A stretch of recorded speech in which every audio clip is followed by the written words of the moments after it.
It's 1 o'clock, so let's get going. So welcome to another media briefing. Today we're going to go straight to Deputy Salisbury, then after that the Chief Executive, Dr Brink, Dr Raby, and then it'll come back to me. So straight over to you, Heidi. Thank you. Now, I said on Tuesday that we'd be publishing our exit strategy next week. Well, Health and Social Care met yesterday to agree the overarching framework that maps out what the future journey will look like. The intention is that this will be a live, iterative document that will change over time and be complemented by other more detailed guidance, working in collaboration with other relevant committees of the states. And it's still the intention to publish it next week. And it should be noted that few other jurisdictions have done similar, and we are therefore leading the way here. So that's next week. What about today? Well, firstly, we're publishing a high-level document, providing a background in graphical form as to how we've got to phase 2 and the reasoning behind the changes we have made and why. Now, I'd like to thank the team responsible for putting it together. It really is very clear and an easy read. And that will be available on the coronavirus website. Now, last week I set out what phase 2 meant for the business community. Today we are issuing guidance on social and recreational activities. To date, we have limited 2 hours of exercise to a small range of activities such as walking, running and cycling, for example. The 2 hours of exercise remains for now. What we are now advising, though, is that you may take part in outdoor activities with members of your household or with one other person from outside your household, provided that social distancing, that's the 2 metres I'm sure you all know now, can be maintained. Now, I'm not going to go over each activity that may be allowed, but it will include boating and recreational fishing from a boat, golf, singles tennis, and one-to-one sports coaching and personal training. Special detailed guidance will be given in respect of boating, as well as for private aircraft operators who will be permitted to operate their aircraft for maintenance and engine health flights. I should just say again, as we've done before, now is not the time to start anything new, and take care not to put yourself or others in danger or to do anything that would place more pressure on the emergency services. Any business or organisation wishing to operate to enable such activities will need to register in the same way as those that are allowed to operate from last week. And finally, we're very conscious of the impact that lockdown has had on many of you. Despite that, you've done an amazing job staying in your household bubbles for over a month now. We've said that we wouldn't keep you in that position for longer than was absolutely necessary. And the advice we've received from our public health team is that as part of phase 2, we can start to ease these restrictions. So we're now saying that from tomorrow, you can expand your household bubble in a specific and controlled way. It will now be possible, if you want to add one other household to your household bubble. In other words, 2 bubbles can join together. Expansion of your household bubbles can include those over 65, as long as they're aware of the risks and are able to maintain good hygienic standards. Social distancing within the expanded household bubble isn't necessary. It's important to note, though, that this is for home activities only and not for activities away from the home, and can't be made if anyone has COVID-19 symptoms. We're conscious that there may be a lot of questions about this, and we'll be publishing some frequently asked questions to assist. It also relies on trust, and it's because of how the whole community have embraced the Guernsey Together message these last few weeks that we believe we can make these changes now. Thank you for working with us and supporting us in the journey out of lockdown. Right. Thank you very much, Heidi. Paul. Thank you. So today we've outlined and published the thinking and principles behind the bailiwick's exit framework. As previously noted by Deputy St Pierre and Salisbury, from the outset we have been open and transparent with you, and the publication of this framework is no different. We want you all to understand why the guidance is given as it is, and there are difficult decisions to be made throughout. You've done a great job so far, as Deputy Salisbury points out, and that is because we've been in this together. As noted by Dr Brink, in short, the better we comply with these phases, the greater chance we can move to the next phase in the quickest possible time. This is an incredibly difficult balance that we are aiming to achieve, protecting our community, in particular those most vulnerable, and making sure that we are also safeguard the mental and economic health of the island. Daily we receive dozens of calls from people asking for a decision on what they can or can't do. This is entirely understandable, but as we move through our phases, we're going to be increasingly reliant on you making the right decisions as a household, as individuals, that safeguard our community and continue to progress our success. Although many businesses are operating at some form of operation, environmental health have been notified by many businesses who wish to open, but who are very obviously do not meet the criteria set for this particular phase. Any criteria published, whether that be guidance for business or now social and outdoor recreation, has and will be set to keep our risk to a minimum. To ensure that we are able to move through these phases as quickly as we can, please bear in mind all decisions must be based on evidence and risk. It is entirely possible, if not probable, that we may have to revert to stricter lockdown measures if we do not continue to move through the phases laid out in the exit framework in a safe way. We understand that taking these measured approach and will continue to have a financial impact on many. As already announced in response from Monday, there will be some changes to the payroll co-funding scheme. So far, this scheme has offered up to 80% of minimum wage for staff and businesses impacted by the pandemic. Those businesses have had to pay the remaining 20% to access this support. But it's now been acknowledged that how difficult that has been for some who simply aren't able to trade at all. As announced this morning, those businesses worst affected in this crisis will be able to apply for 100% minimum wage. The 80-20% arrangements will remain in place for those still affected, but though less severely. And importantly, the scheme will be extended beyond the initial 13-week period to the 30th of June. All details are available online at www.gov.gg/coronavirus. I must, however, make note that undoubtedly this is going to put an additional strain on the service who are already working through high volumes of applications. Please bear with us. We will get back to you as quickly as possible. Thank you. Director of Public Health, Dr. Brink. Thank you. So first of all, for our regular update, we had another case diagnosed yesterday, so we now have a total of 252 cases.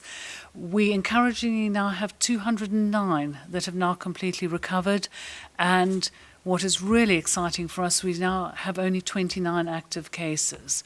So that's really important for us as we move forward. Our death rate remains at 13, and so we've had no further deaths, which is also encouraging for us. Our attribution of cases, contact tracing accounts for most of our cases identified now through contact tracing. Our travel-associated cases have virtually declined to nil now, and the numbers of cases in the care homes are also declining. So we're seeing a decline across all of the sectors. So that's really, really encouraging.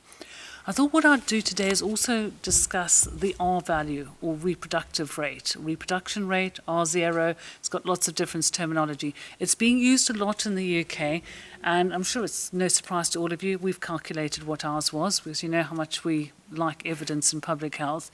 And I think from our perspective, the main thing is to think what the R rate does. So the R rate is a measure of transmissibility of the virus. So if you have an R10, one person can then potentially affect 10 other people if there are no mitigations in place.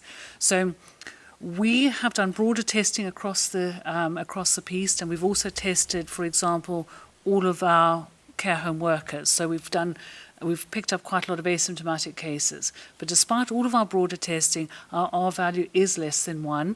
It's 0.85. Now, what we plan to do, because it's small numbers, and we're always really concerned about wide confidence intervals with small numbers, we've thought about how we can make this number meaningful. So what we're now going to do is look at a rolling 28-day R value. So we're going to roll this forward and then just look at our trends with time. So we'll publish that properly on a weekly basis, because daily there's too much variation. So that's what we're planning to do with our R values. I think relying on an R value for our exit strategy would be too risky for us, and I think we'll take note of our R value, but we want to link it with other evidence. So with the exit strategy, we've got what we call our adaptive triggers. So our adaptive triggers are both our release triggers, which take us to the next phase, but they're also our reversion figures, which would take us back. And we've thought about it very carefully, and we will take note of the R value, but we're also using, for example, markers like community seeding. Now, community seeding is obviously really important for us. We're backtracking that onto what's going on in our hospital. Do we have an early intensive care activity? So we're looking at a number of parameters, and the timing, we're looking at the incubation period of the virus and looking at how we calculate that, put in a measure of safety. So we're looking at a number of triggers both to move forward and to move back, and that will be published as part of our plan. Now, what we say about these triggers is they may vary. If new evidence comes in place, then we will have a look at it, and we will, of course, modify what we do, because this is a dynamic situation. So I think that's really important from our point of view with regard to the reproductive rate, together with the triggers of going backwards and forwards. What I also wanted to acknowledge today is the enormous work that has been done by my colleagues in public health. We are really they've worked together as a fantastic team, 7 days a week. If there's a job to be done, it doesn't matter how early or how late it is, it's simply a job to be done. And I couldn't ask to work with a better team. So I've been incredibly privileged, and I'm incredibly grateful for their hard work. Because although I sit in front of you a couple of times a week, 2-3 times a week, actually what I'm representing is a very hard work that's done by the entire team. And I don't think we must ever underestimate how important that has been to this effort.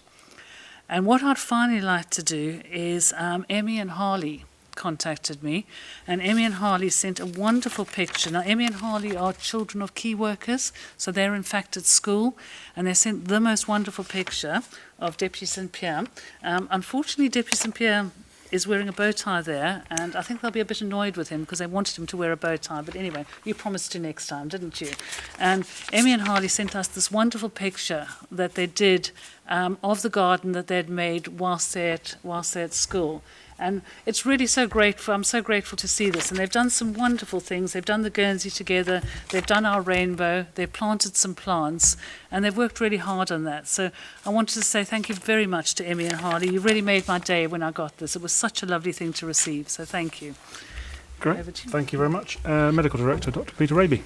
Thank you. Well, thanks to your efforts in following public health advice, our inpatient part of the hospital is really still quiet. In fact, we've only got 2 patients in our COVID ward, and we're looking at the best way to continue to provide that COVID ward, because having a whole ward for 2 patients, we might be able to do that in a different way, and we can always switch back if we change that. So we're having a look at the hospital layout and how we best deal with the continuing small numbers of inpatients we have with COVID, which is great news, actually.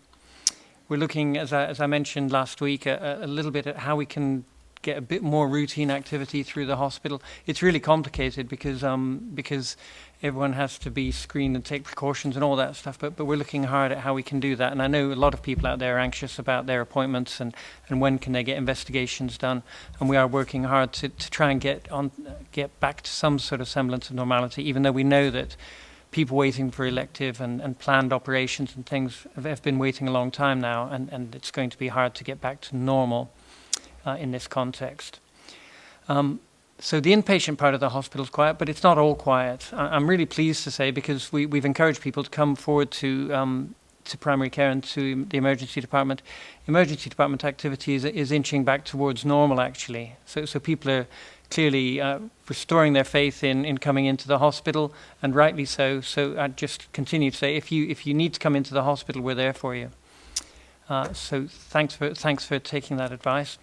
The other part of the hospital that's been really quite busy is the mental health part. Mental health services have been really quite busy over the last few weeks, and it's not surprising. We've changed the way a lot of people live and deal with their conditions, and put a lot of stress on people. And so all I'm going to say about that is the services are open. They're continuing to deal with their existing clients, and they're taking new urgent clients in the normal way. If you need help, they're still taking, and they will still take referrals in the normal way from emergency departments and primary care if you need that sort of help. Working closely with partner organizations so that people who don't need hospital type or secondary health type care but need some sort of support can access that. And that's all from me today. Great. Okay, thank you very much. So just a few extra little things from me. Really picking up and responding to some of the questions and comments that we've had back since we last met. And I've also got a couple of questions as well, which I'll pick up with the panel here before we get into the main questions from the media. I think one of the things that we've touched on before is as we've gone into phase 2, and we've had a number of obviously 1,600 or so businesses have been able to go back to work. The island has got busier. I think we're all sensing and feeling that. One of the comments, there have been remarkably few complaints around that, or questions or concerns, but Environmental Health certainly have investigated a few of those. But some of those relate to construction, and I think what we're seeing is that a number of construction sites are quite rightly following public health advice. In order to get work done, they're having split shifts over a longer period, or they may be working, so starting earlier, finishing later, or planning to work at the weekend and so on. And obviously that's going to be quite disruptive to those around them, in the neighbourhood around them. And I think what I would say is, in the spirit of Guernsey Together, it would be great for the community to be really being tolerant of that and enabling that work to go on. It is in all our interests that as many people who are able to work within the public health guidance and regulations are able to do so, and to be able for them to be able to function normally economically. So having said that, clearly there may be occasions when it is intolerable, and I think really it would just be encouraging everyone to be as we have done up to this point, really, to be talking to each other in the spirit of Guernsey Together, have those conversations and work out what actually is reasonable between affected parties. But I think my general message is, I think, if we can all be just a little bit more tolerant of some of these inconveniences. We've all had to put up with a huge amount of inconvenience in the last few weeks, and we're going to need to for some time yet. And it's going to take different forms, this inconvenience. But please just take that in mind. Bear that in mind. I think in terms of next week, we're going into next week with a bank holiday on the Friday, so we will plan to hold these media briefings on Tuesday and Thursday next week. We're also going to invite another round of my coronavirus questions from the public. So if you'd like to submit questions, please email those to COVID-19 inquiries@gov.gg. That's COVID-19 inquiries, all as one word, at gov.gg. If you could do that by Tuesday morning, we'll feed those into the press conferences for next week. The COVID-19 response appeal has now reached £87,000. So again, a huge thank you to everybody who has contributed to that. And if anyone is interested in doing so, please go via the website, and there are links on there that will assist you. And then finally from me, I think Dr. Brink has now backed me into wearing a bow tie at the next press conference for the benefit of Emmy and Harley. But actually I wanted to also say thank you to Dorian and Hansel, who sent me a rainbow in the post. Dorian and Hansel are 4 and 2, but I again, like Dr. Brink, was very touched to receive that. It was a very kind gesture, and it's replaced the Guernsey flag, and I think it'll stay there perhaps for the rest of so long as we are required to do these conferences. I was then going to just launch into a couple of questions for the team, again, things that have arisen. Some of them we've touched on before, but I think it would be useful to do so again. The first one that I've been asked a number of times is, what about hot food deliveries? Other jurisdictions, UK and Jersey and a number of other places, are allowing them. Why aren't we allowing them? So I guess that's probably a question for Dr. Brink and Deputy Salisbury. Who'd like to go first? Well, I can say just the generality, Yep. and Nikki can do the evidence and the science. It's around the risk and the nature of the takeaway premises and the kitchens that are used. It's not about being able to deliver food. It is purely around the kitchens. And again, it's what we have assessed as being too risky at this particular phase. But we hope if we get through this phase quickly and in line with our exit strategy, then it won't be long before certainly the next phase we'll be looking at starting takeaways again. I hope so, because I'm just looking forward to having a Chinese again. Okay, right. Yes, sorry, Nikki. I think that's entirely correct, is that we've listened to what people have said. We understand. What we're asking you to do is to bear with us while we get through the next stage, but we are absolutely planning to put it into the next phase, takeaway deliveries. So we agree that this is something that a lot of the population are asking for, but it always has to go back to what is the risk associated. So we're going back to our pure assessment of risk. And from our perspective is that we feel putting this into the next phase is entirely reasonable. So you don't have to wait too long for your takeaways, okay. I'm pleased to say. And as Heidi said, more details on the next phases next week. The other question, which I'm going to get out early because I know it will be one that will come out at some point. Heidi, you've talked about the possibility of one household joining with another household. The obvious question will be, but particularly, I guess, with families that are thinking about grandparents, am I now expected to choose between two grandparents' households? Which household can I join with?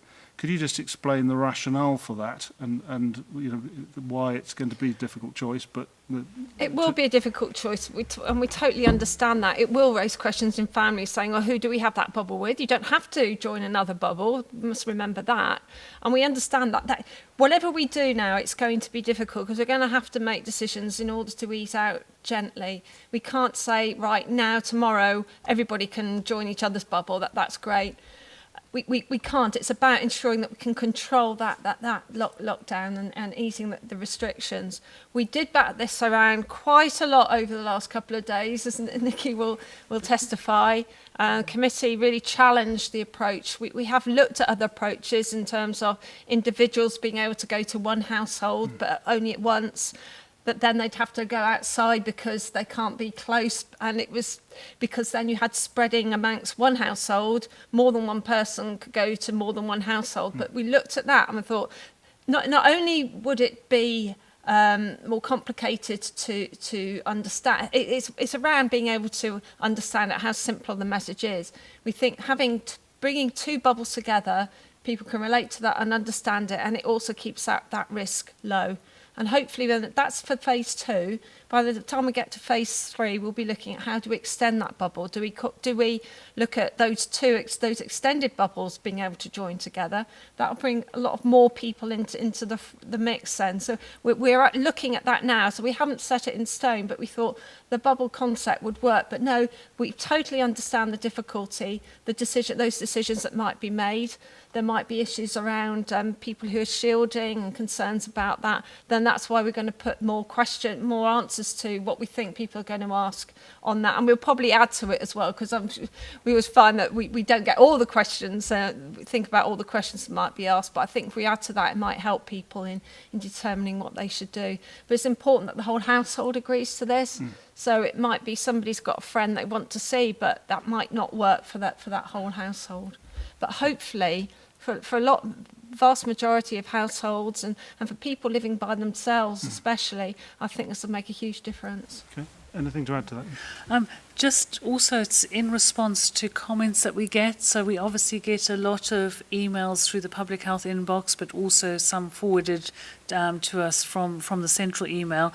And a lot of people have said to us, if I could just have this person, it would really make my life a lot easier. And so it's not a perfect solution, but it is that slightly easing, looking at how we can respond to people's specific concerns. It's not going to make everyone happy, but we hope it'll make some people happy. And also just to emphasise a really important point there that you touched on at the end, Heidi, that it's not about each member of the household choosing another household. It's about the whole household. So if you've got a big household with lots of teenage kids who want to see their girlfriend or boyfriend, that's not going to work. It's the household are going to have to agree who their other household is that they're prepared to pair up with. And we appreciate the bigger the household, the harder it will be. Yeah. Paul, did you want to come in? Yeah, just want to add, because I know in government often we're accused of jargon and phrases, and we're talking about phases and next stages and bubbles, and that could be quite confusing. And just to emphasise what Deputy Salisbury has said, next week there will be a very descriptive outline of what the phases mean, but importantly online now after this particular panel session, there is a very high level framework, easy to follow descriptor of how and what we mean by these phases and how will they work.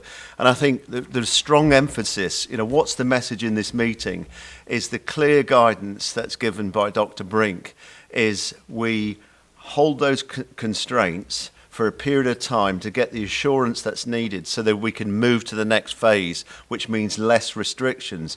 Actually, if you look at how we're moving through this consecutively, that could be as close as 3 weeks away when we go to the next phase, which means there'll be a lot more restrictions eased off. So the real key message is, I know it's really difficult to comply, and some of it doesn't even make sense, like the bubbles, but we're doing as much as we can. But if we can comply and stick to that, we'll reach that and keep that low R number was talking about, we'll actually get to the next phase quicker. Yeah, okay, thank you. And actually, I'm going to build on that final point before we go to questions, which is a comment which Dr. Brink made earlier about the triggers that will allow us to go on to the next phase or indeed may take us back again. And again, it's a really important point to emphasise that if we all follow this guidance and the rules as they continue to change, and we do accept, as Paul has said, that it becomes increasingly difficult to follow as things change, as the guidance changes, as we move. But actually, it's very important that we are able to communicate effectively what the rules are and what the guidance is, so that because if the community can continue to adhere to the advice, then we really will be able to with confidence, feel that we can move through those phases quite quickly. If it starts to break down and people just feel they can do their own thing, or they don't really understand what's going on, and they end up doing something they really shouldn't be doing because they haven't grasped it, then that's when we could end up with flare-ups, which then take us back again. So it's really emphasising that point that we're moving, and we are doing so well and moving in the right direction, but we cannot be complacent, and it's so critical that everybody understands what we're doing, why we're doing it, and what it really means for you as an individual in your business and your family and your household. So with that, we'll throw it open to questions. Who'd like to go first? Yes. I don't mind going first. My name's Helen Bowditch. I'm from the Guernsey Press. I think this one is aimed at Deputy Heidi Salisbury. So obviously a lot of good news in your speech this afternoon, good news for golfers and tennis players and sports people, but I really interpreted it as good news for grandparents. I understand there's going to be some complexity in there about choice, but could you just confirm for me, will grandparents be allowed to hug their grandchildren, and what was sort of some of the evidence that you saw that allowed you to go for this easing of measures within phase 2? Well, I'll answer the second question first. The evidence has been, as Dr. Brink has mentioned, we've got an R number of 0.85. We're seeing the curve well and truly squashed, and we're in control of the situation. And for that reason, there's no logic in keeping the lockdown in the position it is at the moment, and it's not fair on community to do something that they don't need to follow. And I think, but if we continue to do that, that will cause issues. Relating to the second point about grandparents, well, if they are that part of a chosen bubble between two families, then yes, they will be able to hug their grandchildren. They need to think about their age and any frailty that they have, and as I said, about making sure hygiene controls are in place. But as I said, there's no social distancing in those new bubbles. Anything else to add to that? No. Other than to say that we've always worked with the community on these matters, and we feel that if someone is going into a bubble together and between the two bubbles, they are happy that someone isn't shielding, isn't vulnerable for a particular reason. There needs to be a degree of decision making within those two bubbles, and we'd be entirely supportive of that. What we would say to people, have a low threshold to not, for those two houses not to meet if someone, for example, is slightly unwell. So any slight sore throats, things like that, rather stay away from each other. So still have that very, very low threshold for isolating yourself away from everyone if you're at all unwell. Good. Next question. Ewan.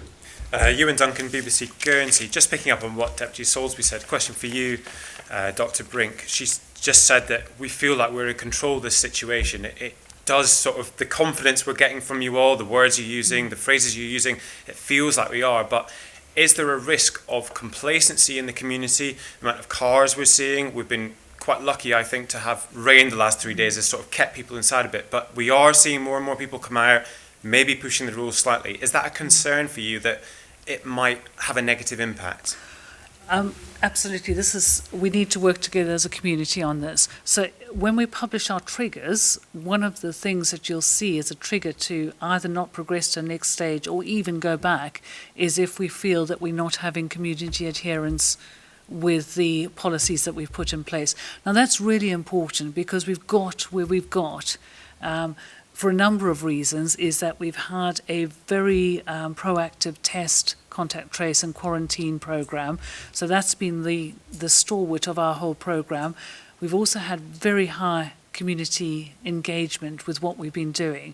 And I have to say, as one of the people that speaks to people that have been found to be positive, speaks to some of the contacts, the feedback and engagement we've had has been second to none. Now, if we feel that the community no longer is engaging, and one of the key things that I'm interested in looking at is community seeding, is those unexplained community cases that pop up. If we start seeing a trend that we've either got increasing community seeding, we feel that the population isn't complying and that's translating into increasing numbers, we wouldn't hesitate to go back. The gains that we've got have been hard won, and we've done really, really well, and we're very pleased with our progress to date. But we can't be complacent. We need to build on this to go forward. So again, I've said from the beginning, this is a partnership, and that's why we've been so open and transparent with all the data we give out, because we believe that we can only do this together. Yeah, we mustn't be complacent. We've only got to see our nearest neighbours, France, UK, really overwhelmed by the number of cases, the deaths, excessive deaths that they've had because they haven't been able to manage the situation. That could happen if we don't keep the control on this, and we keep to that Guernsey together, because the community's been absolutely fantastic. We're an absolute role model. It does annoy me when I see the UK, the national news in the UK, and they talk about what's going on the other side of the world, and saying, oh, these countries are doing this, that and the other, and they're out of lockdown, and say, well, you only have to come around the corner. No, just look further south and see what we're doing. But it's only because the whole community is behind this, and that's how it will continue, and that's why we might be way out of this sooner than we actually all could imagine, because if the community continues to work with us. Just to pick up on that point about the UK, Michael Gove did say this week that they might look to the UK islands to sort of trial a coming out of lockdown. He talked about contact tracing, which we know Dr. Brink's been talking about for months. So should we be feeding information to them about how we're doing, or are we? And could Guernsey really be a pioneer in coronavirus in the UK? Yeah, well, we're not part of the UK. I think that's important to understand. We are our own jurisdiction. But yeah, I mean, they can easily see from the broadcasts that you're producing yourselves, and ensure that, see what we are doing. But I know Nikki is very much reports and has meetings and online virtual meetings with counterparts in the UK, so that information is there. Yeah, so we're linked in with the Directors of Public Health, or I'm linked in with the Directors of Public Health. We've also had, interestingly, over the last week, an academic institution contact us who's interested in the modelling of what we're doing. I mean, we always said that we would follow a community-based programme and that we would use test, contact trace and quarantine as the stalwart of our programme. So it wasn't just the World Health Organization test. It was test and contact trace and quarantine. And that's what we designed our programme on. I think the final point, I just want to go back to your previous question on in relation to the question of complacency.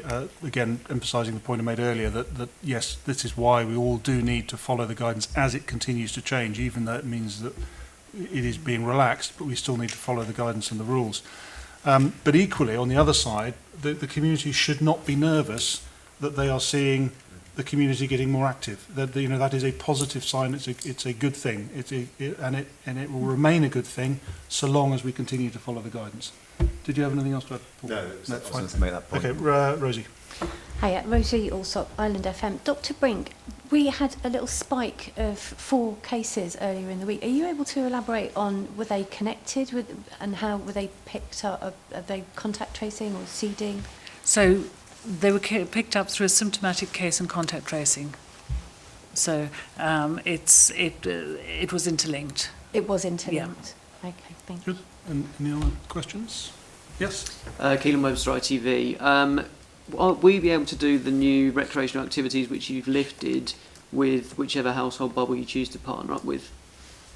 Well, yes, but that we have household bubbles, and that's but the difference is here the extended household bubbles are only at home, so you've still got your original household bubble, but you can go out with people in your household bubble, but it's not to have extended household bubbles outside. It's purely at home, so that people mustn't make that mistake. I mean, I did say that in my opening statement. It's that is that the extended household bubbles are only between homes. It's not going out and having, as I say, a peloton cycle ride or any mass activities outside. It really is so as we can manage that contact. So we're not seeing lots and lots of people amassing together in the community. So to be clear, in relation to recreational, it's the clarification today is you can do essentially anything outside, but it's within either your household bubble or with one other person, which is the previous advice, the previous guidance. So that will be made clear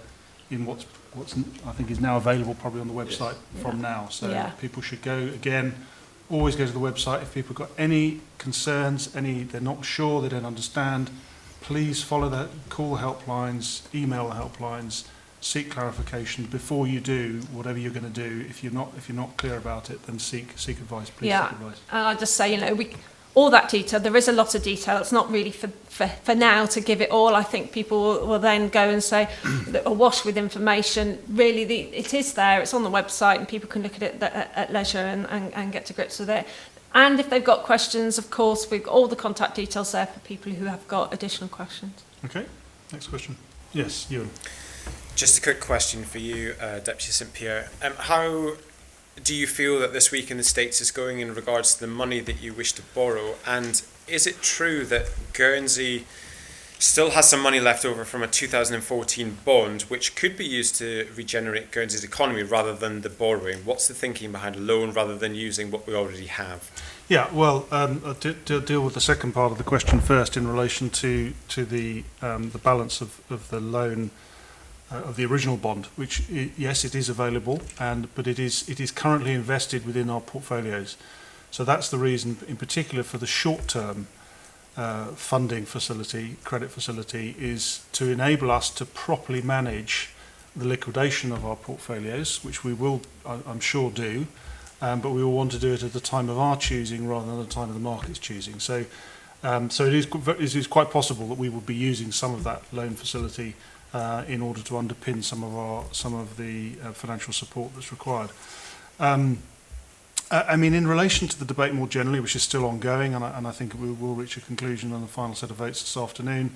I mean, I think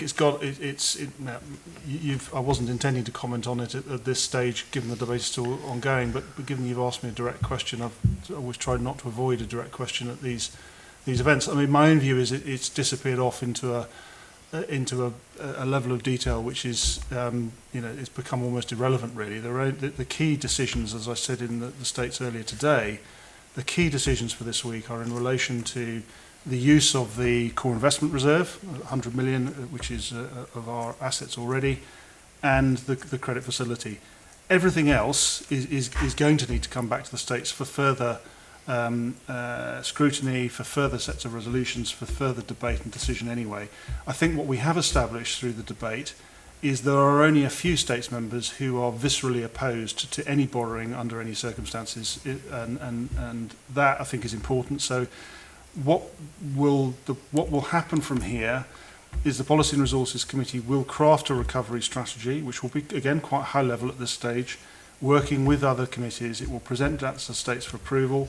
That will then determine our priorities for the next year until the end of this states, and will then help to scope our budgeting and our spending decisions, which again will be under the control of the states. At some point further down the line, when all of those things are starting to fall into place, Policy and Resources will need to come back and say, actually, given market conditions, we want to convert some of this short-term loan into long-term loan, or not, I don't know, or it may be we think we now need a bigger long-term loan than we originally estimated, and we'll come back to the states with all of that detail for a decision at that point. So that's where I am really, is my focus is absolutely really on those first two decisions in relation to the core investment reserve, the credit facility.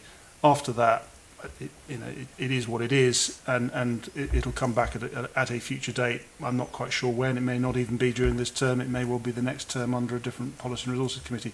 So that's where my attention is on that. I don't, you don't want to No, I don't want to comment at all. Okay. And next question. Sorry, Helen. Yep. A question for Dr. Brink, if I may. You said there that you have 29 active cases now, and I wondered how this impacted on your testing strategy. So could you give us an update on that? Does it? I'm guessing that you're not getting so many symptomatic people presenting themselves now. So are you now looking to test more asymptomatic people?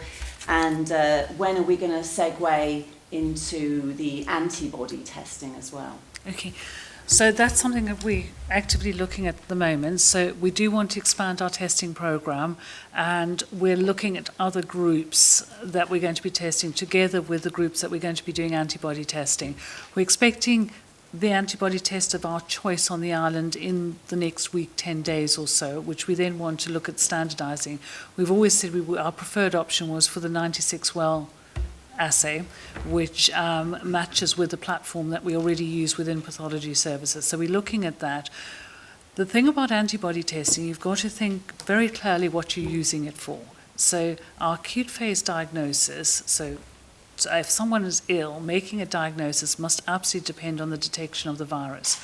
But what happens with some people, the virus can go up and down quite quickly, and then people have symptomatology that really did sound like COVID-19, but by the time they test them, they're negative. And some of those may actually then go on and develop some of the immune consequences of infection. So the antibody test might really be useful for that group. We're looking at using antibody testing, for example, in groups of healthcare workers.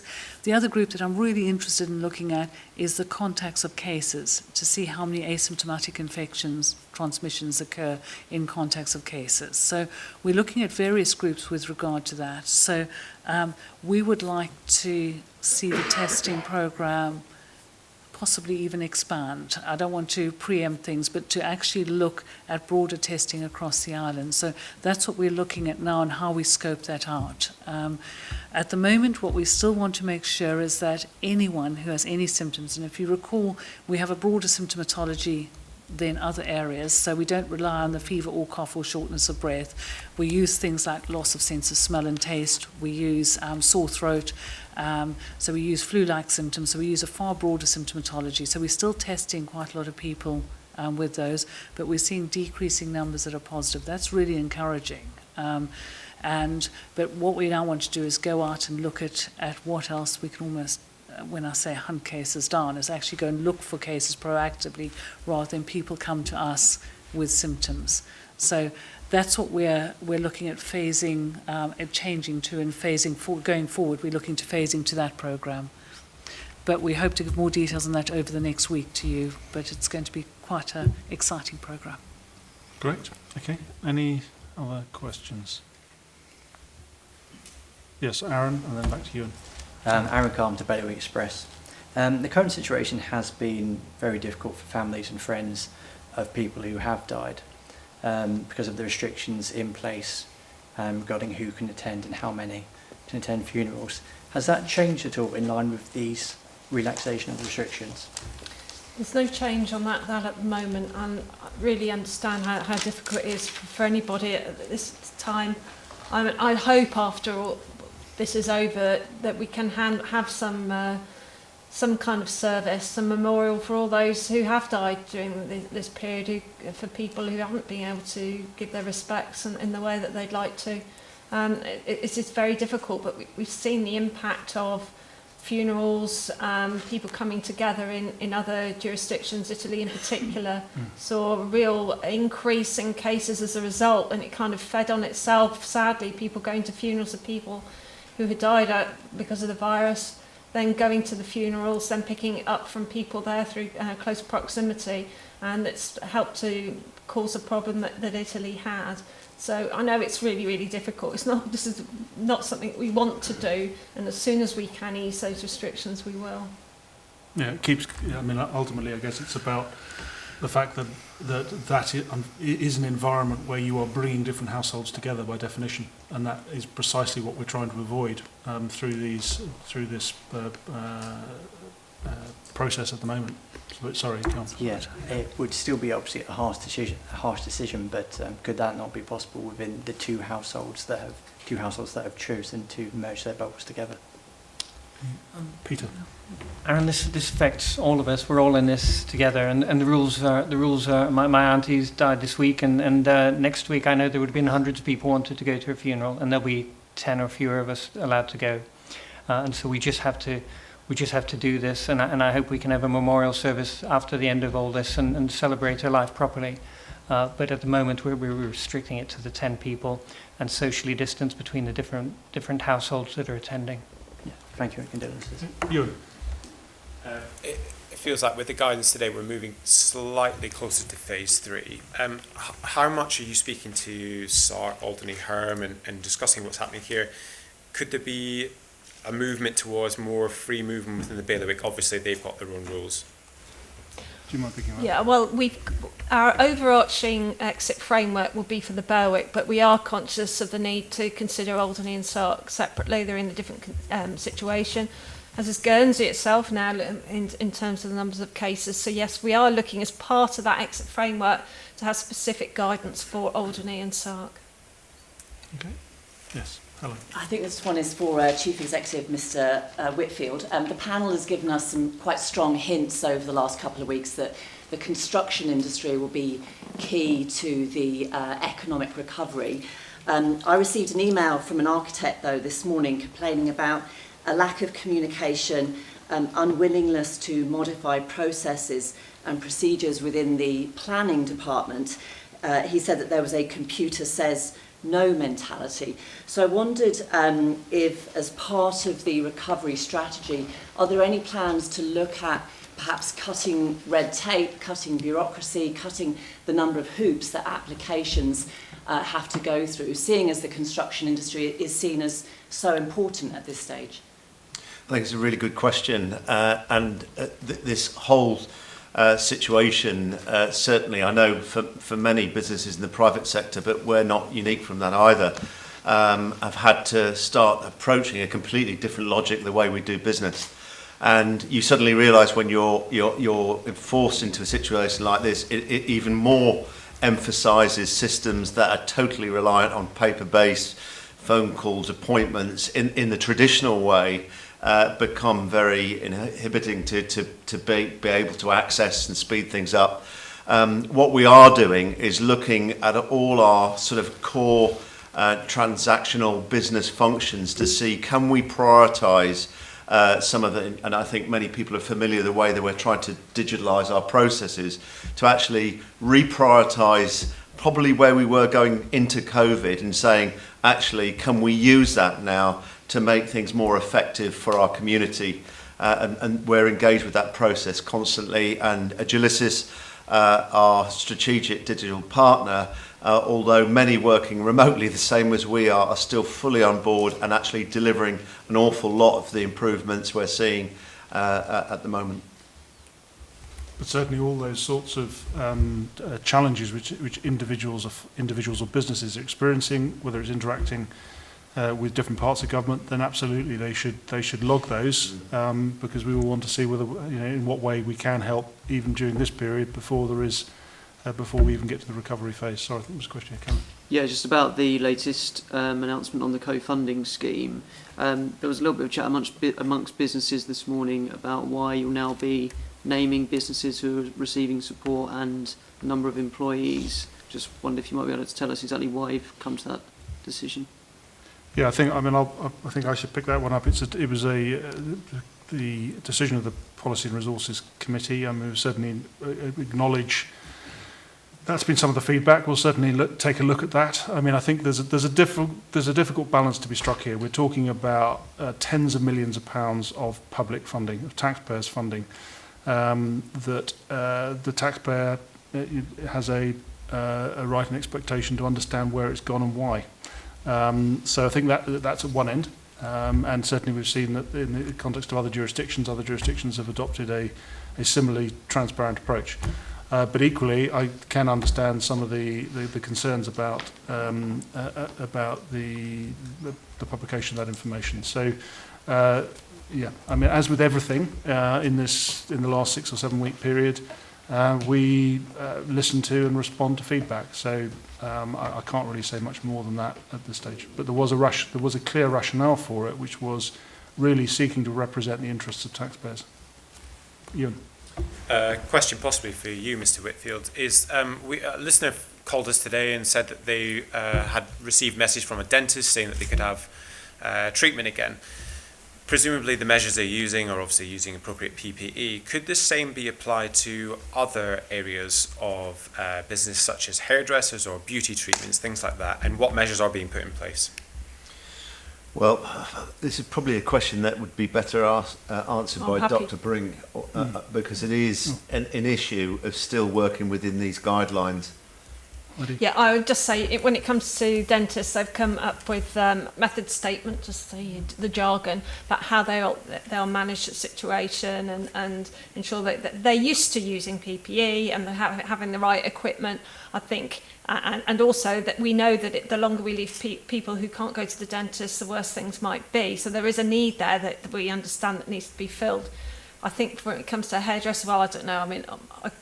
It's been a long time since I had my hair cut, but I understand the frustrations from many for that. But it's not seen as essential at the moment that we do that. But sooner we can move into phase 3, the sooner, if everybody can keep at it through phase 2, the next few weeks we may be able to move further towards being able to open hairdressers and beauticians. But it is about the dentists more being able to and used to using PPE, knowing the right stuff that they have to use and understanding the whole hygiene situation, which they normally have to do anyway. Could the same be applied to other healthcare workers, non-essential, sort of physios or occupational therapists, that kind of thing?